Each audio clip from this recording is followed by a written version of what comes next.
During an argument, my dad screamed, "You're just a burden. We'd be better off without you."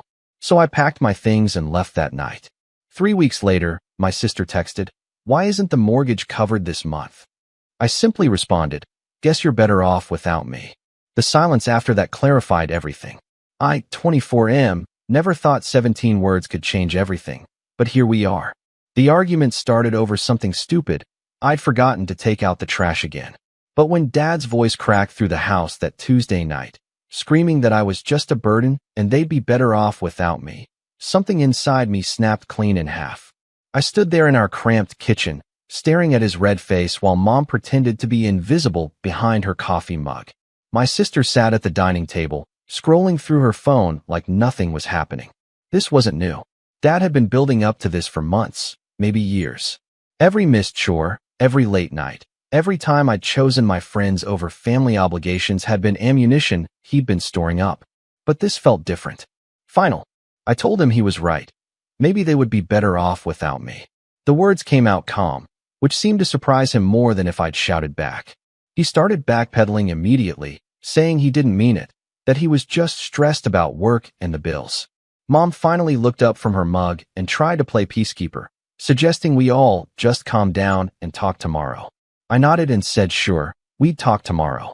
Then I went upstairs to my room. By 2 a.m., everything I owned was crammed into 3 duffel bags and my old Honda. I'd been saving money from my job at the warehouse for almost 2 years, originally for college, but this seemed more important now. I left a note on my pillow explaining that I was giving them what they wanted. No drama, no big goodbye scene. Just gone. The first week at the motel was harder than I'd expected. Not because of the lumpy mattress or the weird smell on the carpet, but because of the silence. No dad yelling about dishes in the sink, no mom asking if I'd eaten, no sister complaining about me hogging the bathroom. Just me and the sound of highway traffic through paper-thin walls. I picked up extra shifts at work. My supervisor seemed surprised when I volunteered for overtime, but I needed the distraction. The guys there started inviting me out for beers after shift, and I discovered I actually enjoyed their company without the constant weight of family expectations pressing down on me. My phone buzzed constantly those first few days. Dad calling, Mom texting, even my sister reaching out with uncharacteristic concern. I ignored them all. They'd wanted me gone, so I was gone. Simple as that. By the second week, I'd found a studio apartment across town. Nothing fancy, but it was mine. The landlord was happy to have a tenant who paid first month's rent in cash and didn't ask questions about the lease terms. I bought a mattress, a mini fridge, and a microwave from the thrift store down the street. It felt like playing house, except I was finally the one making all the rules. The calls from home had slowed to a trickle. Mom sent a few texts asking if I was eating well and staying safe. I responded with brief reassurances that yes, I was alive and no, I didn't need anything. Dad tried calling once, but I let it go to voicemail. His message was awkward and stilted, asking me to come home so we could work things out like adults. I deleted it without responding. Work became my anchor. The physical exhaustion from loading trucks and moving inventory left little energy for dwelling on family drama. My supervisor pulled me aside during week 3 and mentioned there might be a promotion opportunity if I was interested. For the first time in months, I felt like I was moving forward instead of just existing. The text from my sister came on a Thursday evening while I was microwaving leftover pizza. She asked why the mortgage wasn't covered this month. I stared at the message for a long time, my dinner growing cold on the counter. Then I understood. For the past 6 years, since I'd graduated high school and started working full-time, I'd been contributing $800 every month to household expenses. Dad had called it rent, but it went straight toward the mortgage payment. I'd never really thought about it as anything more than my fair share for living at home. But apparently, my fair share had become essential to keeping the house. I typed back exactly what Dad had screamed at me that night.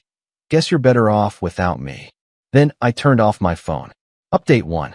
The silence lasted exactly 4 days. When I finally turned my phone back on, I had 17 missed calls and 43 text messages. Dad had apparently tried calling my work, but I'd already talked to my supervisor about keeping my personal life private. The messages ranged from angry demands that I come home immediately to increasingly desperate pleas. Mom's texts were the hardest to read. She explained that they'd been counting on my contribution and couldn't make the full mortgage payment without it.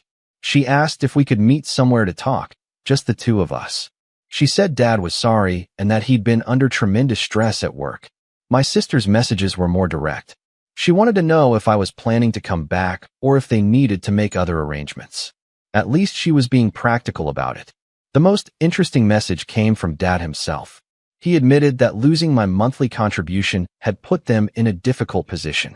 He asked if I'd be willing to continue helping with the mortgage even if I didn't want to come home. He said we could work out some kind of arrangement. I laughed out loud reading that one. Even when I was gone, I was still just a source of income to him. I decided to respond to Mom first. I told her I was doing well and that I'd found my own place. I said I wasn't angry anymore, but I also wasn't coming back. I suggested she and Dad might want to consider downsizing if the mortgage was unmanageable without my help. To my sister, I was more blunt. I told her they'd have to figure out their financial situation without me. I reminded her that she still lived at home rent-free while working full-time at the bank, so maybe it was time for her to step up. I didn't respond to Dad at all. Update 2. 3 weeks after my sister's mortgage text, Mom showed up at my workplace. I was coming off my shift when I spotted her standing by the employee parking lot, looking completely out of place in her church dress among the industrial buildings. She seemed smaller somehow, older than I remembered. She asked if we could talk, and I found myself nodding despite everything. We drove to a diner downtown, the kind of place that smells like coffee and regret. She told me Dad had been laid off 2 months before our big fight. The company had downsized, and at 54, he was struggling to find comparable work. They'd been living off savings and my monthly contribution, trying to keep everything normal until he found another job. I asked why they hadn't just told me about the situation instead of letting Dad take his frustration out on me every day. She said they'd wanted to protect me from worrying, that they thought Dad would find work quickly. The conversation felt surreal. Here was my mother, asking me to understand why my father had called me a burden, as if unemployment justified emotional abuse. She explained that Dad's pride had been shattered, that he'd been feeling useless and taking it out on everyone around him. I listened to everything she said, then told her I was sorry about Dad's job situation, but that didn't excuse what he'd said to me.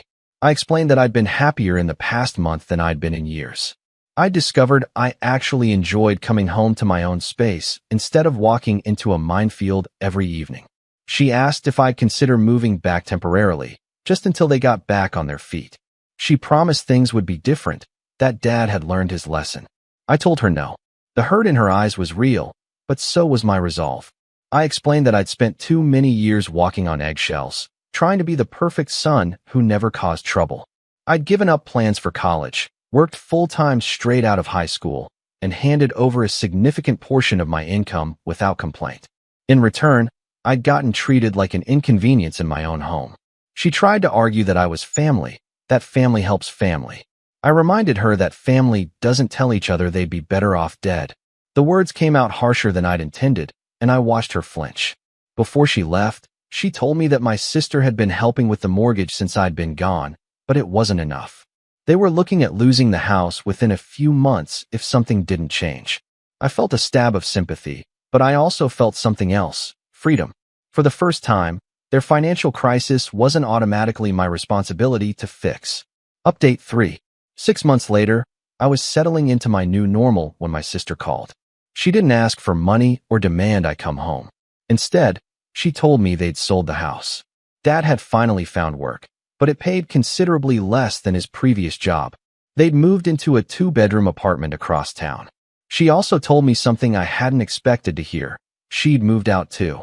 Watching the family house get sold had apparently been a wake-up call for her. She realized she'd been coasting, letting our parents carry her financially while she saved her bank salary for vacations and shopping. She'd gotten her own place and was learning to budget properly for the first time at 26.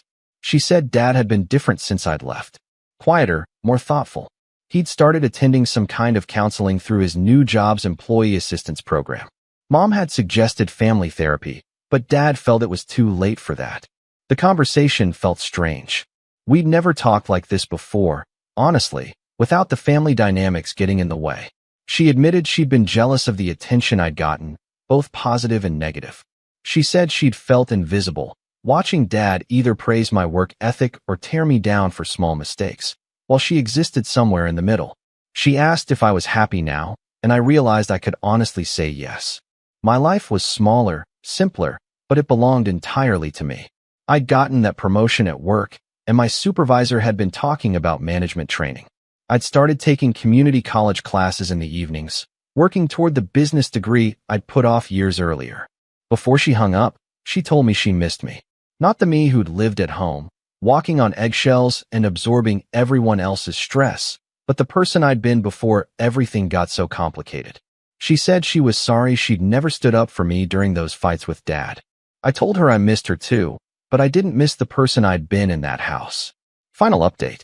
A year and a half after I'd packed my bags in the middle of the night, Dad finally called me. Not to ask for money or demand I come home, but to tell me he was proud of me. He'd heard through my sister that I was doing well in school and had been promoted to supervisor at work. He said he'd driven by my apartment building once, not to bother me, but just to see where I was living. He told me it looked like a good neighborhood. Then he said something that caught me completely off guard. He apologized. Not the half-hearted apology from that first voicemail, but a real acknowledgement of what he'd put me through. He said he'd been seeing a therapist for several months and had come to understand how his unemployment stress had turned into emotional abuse. He said there was no excuse for calling me a burden or suggesting everyone would be better off without me. He told me he'd spent months angry at me for leaving, convinced I'd abandoned the family when they needed me most. But gradually, he'd started to see things differently. He realized I'd been carrying financial responsibility that should have been his, and that instead of being grateful, he'd resented me for being capable when he felt useless. The conversation lasted over an hour. We talked about his new job, my classes, the family's adjustment to their smaller apartment. He told me Mom had framed a photo of me from my high school graduation and kept it on the kitchen table in their new place. At the end of the call, he asked if I'd be willing to meet for coffee sometime. Not to discuss moving home or family obligations, just to talk. He said he understood if I wasn't ready for that, but he hoped someday we could have a relationship that wasn't built on me fixing everyone else's problems. I told him I'd think about it. 3 weeks later, we met at that same diner where Mom and I had talked months earlier. It was awkward at first, but gradually we found our footing. He looked older, more tired, but also somehow lighter. The angry tension that had always surrounded him was gone. He asked about my life, my job, my plans for the future. For the first time I could remember, he seemed genuinely interested in my answers rather than looking for something to criticize or fix. When I told him about my promotion and my progress in school, he smiled. Not the forced, complicated smile I remembered from home, but something real and uncomplicated. We've been meeting for coffee every few weeks since then. The relationship is different now, built on mutual respect rather than financial dependency. He doesn't try to give me advice unless I ask for it, and I don't feel responsible for managing his emotions. Sometimes I wonder what would have happened if I'd stayed home that night, if I'd absorbed his anger and continued living in that suffocating dynamic.